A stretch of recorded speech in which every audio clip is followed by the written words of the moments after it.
thank you so much for the invitation and also for organising these seminar series over the past couple of years. I mean, I like what it says on your website that COVID won't stop us sharing, and it's been really great to kind of keep in touch with everything that's been going on let's say scientifically, despite the problems of COVID. Okay, but so today I'm going to be speaking to you about our work on three-dimensional magnetic textures, specifically with regard, let's say, to their topology and how we can use the topology to understand a bit more their significance. So I'm currently at the Max Planck Institute for Chemical Physics of Solids in Dresden, but I very recently moved here to start my group, so that's hence the extra affiliations at the top of the slide. So some of the work that I'm going to be showing you today was done in Switzerland and also in Cambridge. Okay, so before we dive into 3D magnetism, I'd like to start by saying a massive thank you to the people who were involved in this work, without whom it would not have been possible. My colleagues in Switzerland, so the group of Laura Heidemann at the Paul Scherrer Institute and the ETH Zurich, where I did PhD and my postdoc. Those at the Swiss Light Source, who have been really important in developing some of the imaging techniques to be able to visualize the 3D magnetic textures. And more recently, my colleagues in Spain, or who are now in Spain, who we've been working with on three-dimensional magnetic nanostructures, and also in Cambridge and let's see, other places. And let's say I just recently moved to Dresden, so the group is still relatively small, but and big acknowledgements as well to Sandra and Alina and Jeffrey, who have just started working with me in 3D. Okay, so 3D nanomagnetism, or 3D magnetic textures. I think when we go from 2 dimensions to 3 dimensions, we can see pretty nicely with the schematic that, let's say, we have 2 main advantages when it comes to the spin textures. We have 3-dimensional geometries that become available to us, and we also have the possibility for the spins to point in all 3 directions, allowing us for a number of new types of magnetic textures. So when we think about what types of textures we can then find, we see a number of different possibilities. We can think about domain walls, where moving from 2-dimensional strips up to, let's say, cylindrical nanowires gives us the possibility for domain walls that contain singularities of the magnetization.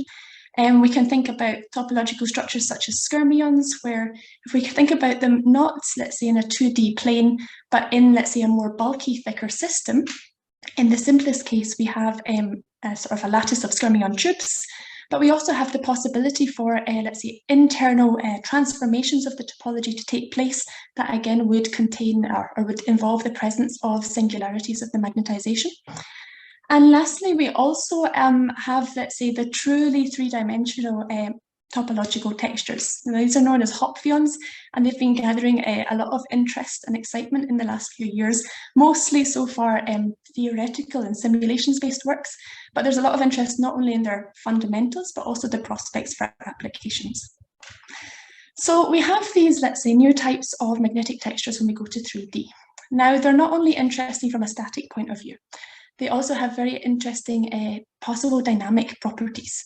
For example, if we take the case of these domain walls, there have been predictions for ultra-fast domain wall motion, for magnetochiral effects, for a mectonic regime where we have spontaneous emission of spin waves. It's known as the spin-Cherenkov effect.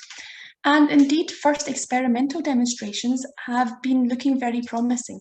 So the group of Olivier Fouchard have so far observed very high domain wall mobilities with relatively, let's say, standard magnetic materials.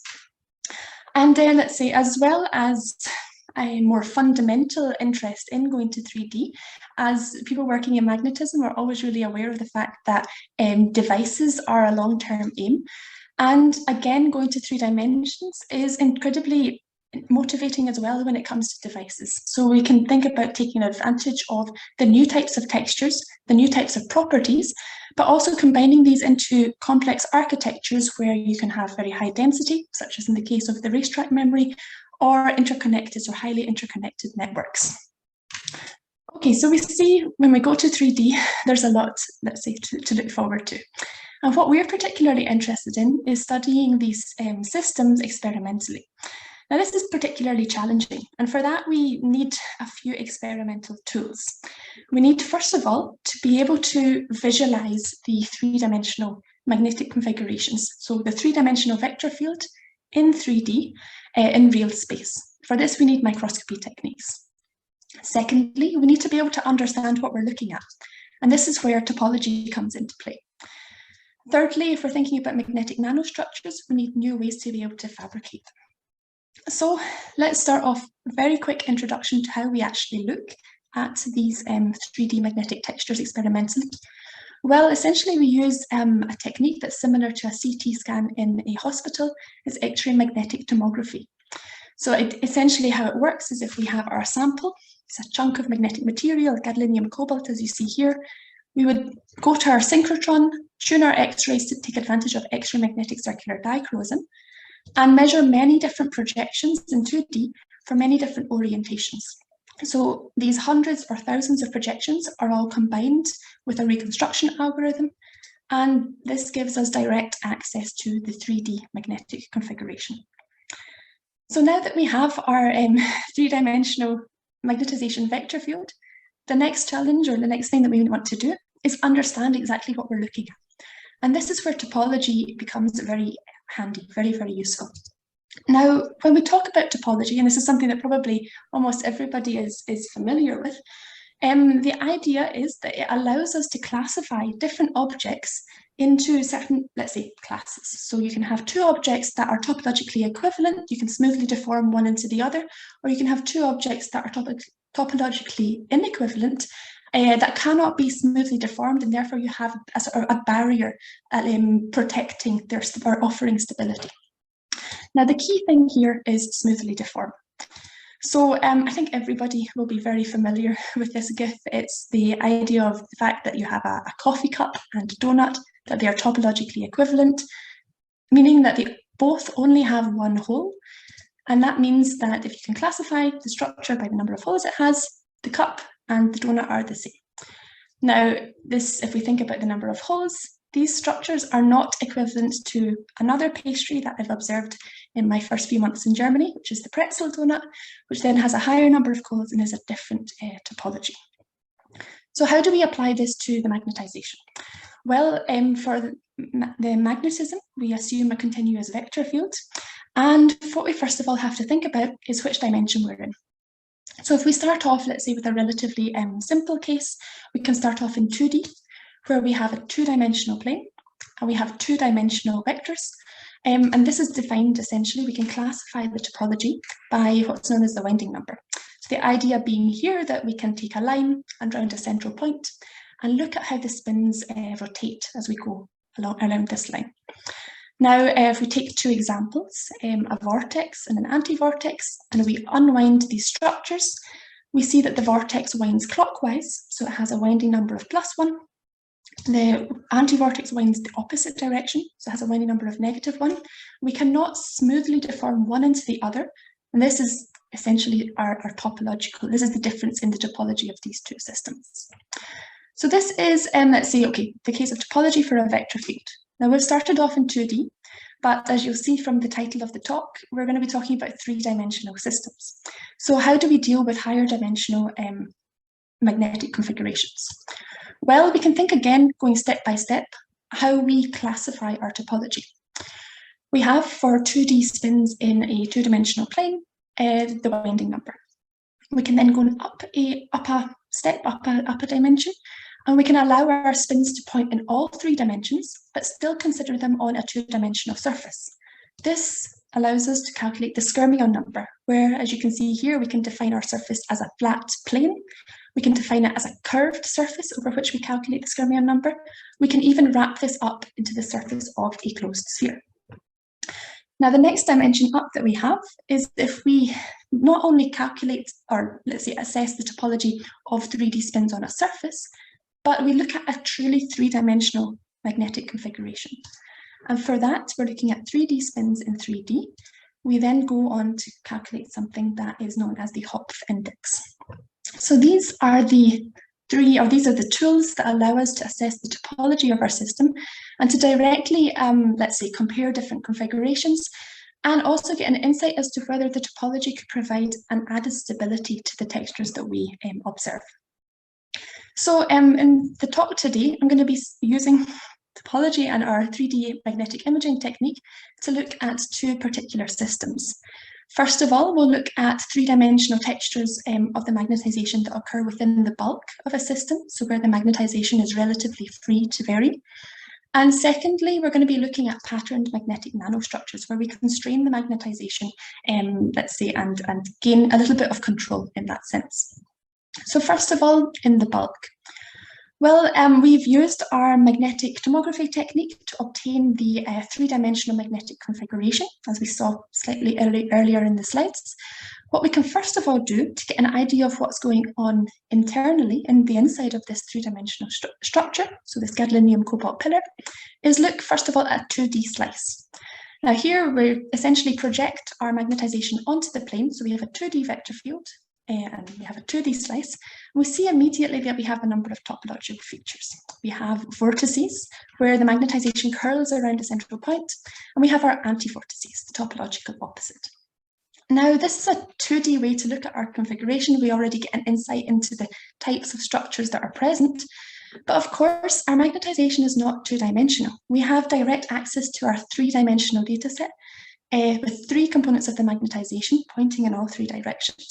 And indeed, in the core of these vortices and anti-vortices, our magnetization is not limited to the plane, but it can actually tilt up or down, meaning that, out of the two-dimensional plane. So what this means is we can consider now going up a dimension to look at what happens in terms of the fermion number of these structures. Specifically, let's look at what happens to vortices as we propagate through the volume of our system. And if we consider the subvolume, we see in this subvolume we have, let's see, on the left-hand side, the magnetization generally points up. We have a vortex. The core is represented by this isosurface, where the core is pointing up, and it crosses through a domain wall, leading to the reversal of the direction of the core. And if we were to consider the fermion number of these structures, we have a change in the topology. So this topology of a vortex with the core pointing up to the core pointing down involves an abrupt change in the topology. And what this means is that there must be the presence of a defect, so a singularity of the magnetization. So such singularities are known as Bloch points. They were first predicted back in the 1960s by Feldkeller. And this, with this three-dimensional imaging technique, allows us to see directly to visualize their configuration. So we can see up here, we have a circulating Bloch point, and at the other crossover point, we have an anti-Bloch point, which it looks a bit more twisted, but essentially like we had the vortex and the anti-vortex, here we have our Bloch point and our anti-Bloch point. And if we were to calculate the fermion number across the closed sphere, we would get fermion number of +1 and -1. Okay, so this gives us an idea of what's happening within our 3D structure. But as you can see, we have a huge amount of data. And one of the main challenges that we have is actually trying to understand and locate the relevant objects within this 3D magnetic configuration. So we have millions of pixels. Each pixel has three components of the magnetization. And this is the main challenge. How do we actually find the interesting features? If I put it into perspective, so far what we've seen, this is less than 1% of the data. So we know that we have a lot of topological structures in our data set. We can use topology as a tool to help us identify these different types of features. Specifically, we implement calculation of what's known as the magnetic vorticity vector. So this is a parameter that was first, developed by Papanicolaou and Cooper back in the 1990s. And what we can do is we can relate this to the fermion number. So if we think about how the fermion number is calculated, it involves the calculation or the assessment of the spin directions on a two-dimensional surface. Now the calculation involves an integral over this surface. But what we can do actually is we can extract what's inside this integral and take the flux of the fermion number density as a vector field. Now this is the magnetic vorticity vector. Now what does this look like for certain magnetic textures? Well, for vortices, we see that the vorticity vector points parallel to the core. Anti-vortices, it points anti-parallel to the core. So we have a parameter or a vector field that is directly related to the topology of our magnetization. So this allows us immediately to, first of all, identify topological textures within the 3D magnetic configuration. In particular, we can plot regions of high vorticity, where we see this network kind of appearing. This network is essentially a kind of let's see, they represent cores of vortices and anti-vortices. But we can also plot regions where we have an abrupt change in the topology, i.e. the presence of these Bloch point singularities. And I think this is a really nice example of how effective this kind of analysis can be. And so we have, let's see, before when we were looking at certain structures or looking at the crossover of domain walls and vortices, we were able to identify the presence of 2 Bloch points. And here with a single calculation, we are able to look at over 50 of them, or identify over 50 of them, which kind of opens the door to looking at how they may arrange themselves in 3D and how they behave potentially dynamically. So it's not only the, let's say, the identification of the structures that we can use this vorticity vector for.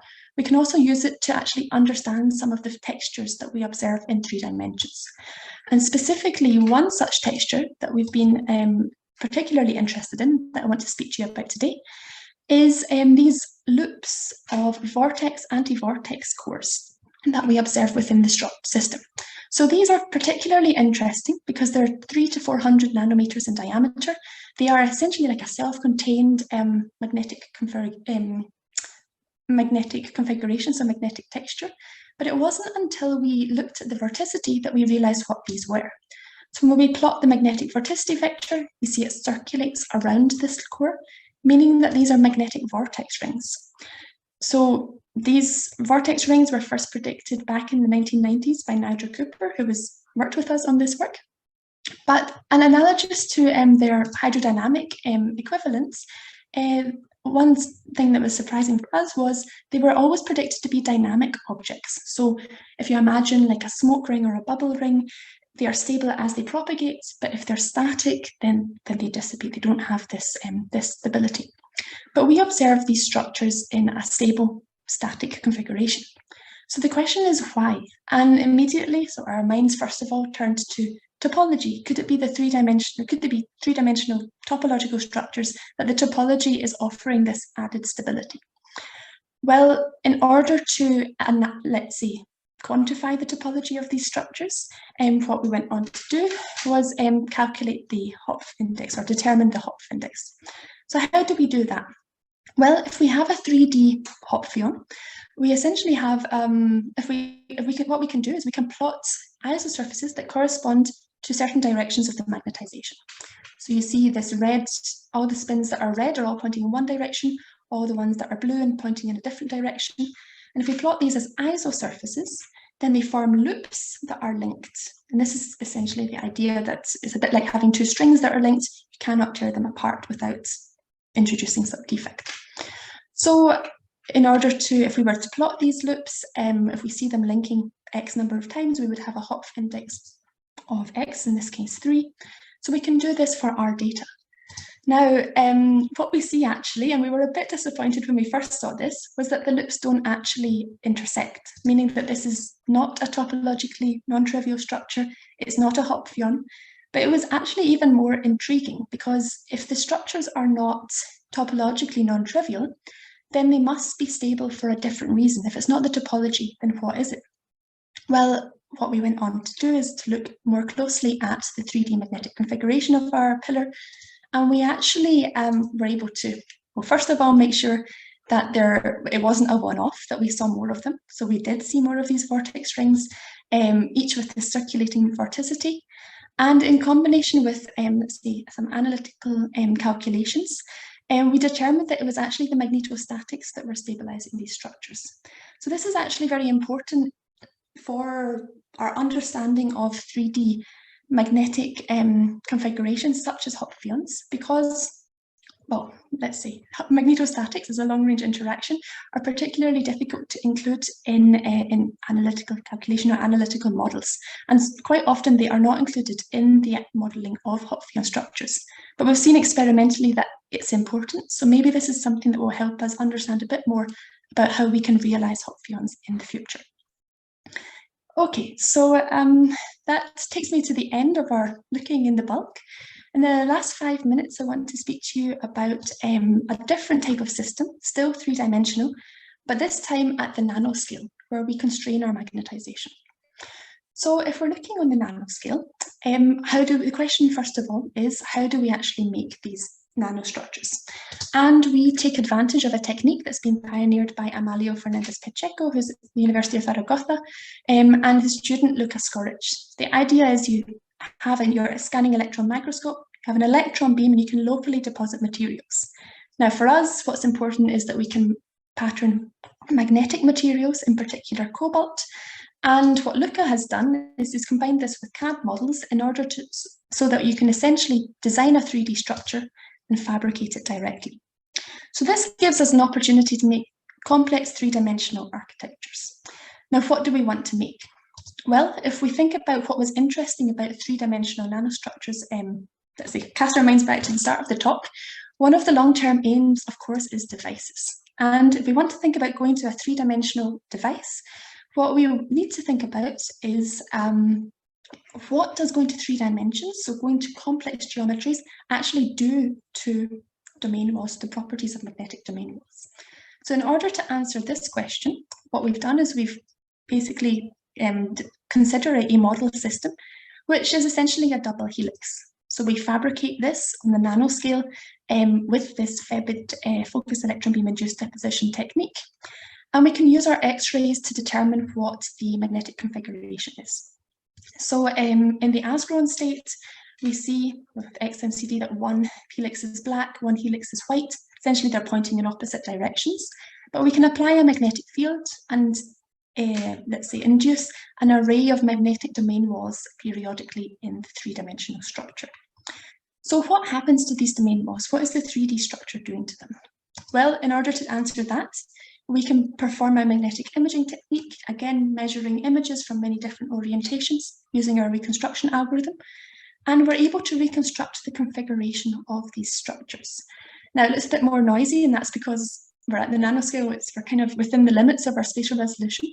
But something that we can see is that if we compare the magnetization to the direction of the applied B field, the domain walls have actually reversed. So this is a bit surprising. Well, we went on to perform some micromagnetic simulations, and what we could see is we're able to actually reproduce this behavior.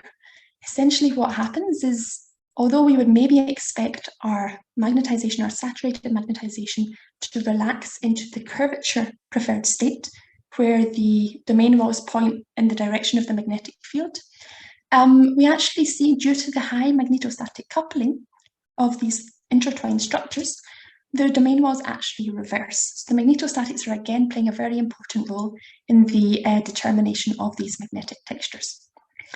So we see that the magnetostatics are affecting the magnetization. Well, what's happening to the actual magnetic induction itself? Well, what we could go on to do is look at, with micromagnetic simulations, look at the influence that this 3D structure has on the stray field surrounding these domain walls. And we see actually, when we consider the stray field in the vicinity of the domain walls, initially for very high magnitudes, it's horizontal. But as we consider slightly weaker fields, we see this tilting of the domain of the stray field. And essentially what it's doing is it's channeling the flux of the domains. On one side, the stray field points down to channel the flux. Now on the other side, it points up. So we have this breaking of symmetry of the magnetic induction or of the stray field in the vicinity of these domain walls. Now, where this becomes very interesting, especially related to the topology of the structures, is when we look at the textures or the features that this then is inducing in the stray field. And what we can do is we take this plane that is perpendicular to the direction of the domain walls, and we plot the in-plane, so the 2D vector field corresponding to the magnetic induction. And what we see is very interesting there. What we see is that we have the formation of anti-vortex structures, but this is not in the magnetization. This is actually in the stray field. Now, this is very interesting from the point of view of, let's say, being able to control the stray field on the nanoscale, potentially design particular textures in it. But if we think a little bit more about why this is actually happening, well, it actually makes sense when we think about our equivalent in micromagnetic textures. So we're used to seeing antivortices in between vortices in, for example, cross-tie walls. And what we realized was happening here was that because we have this chiral three-dimensional structure, we have the domains in the magnetization effectively forming vortices in the magnetic induction. And these vortices then, instead of being separated by magnetization antivortex, we have the formation of antivortices in the magnetic stray field. So we essentially have a cross-tie wall in the magnetic induction. Okay, so that takes me to the end of the talk. So what I've spoken to you about today was three-dimensional magnetic textures and, let's say, the insights that we've been able to have by trying to look at their topology. We've looked at the textures in the bulk, so these block point singularities and magnetic vortex rings. We've also been able to look at patterned magnetic nanostructures where we observe these antivortices in the stray field. And going forward, there's lots to look forward to. So we'll be looking at the statics, but also the dynamics of these textures, and hopefully looking for topologically non-trivial structures such as Hopf fields one day. So thank you very much again for the invitation, and I'd be happy to answer any questions.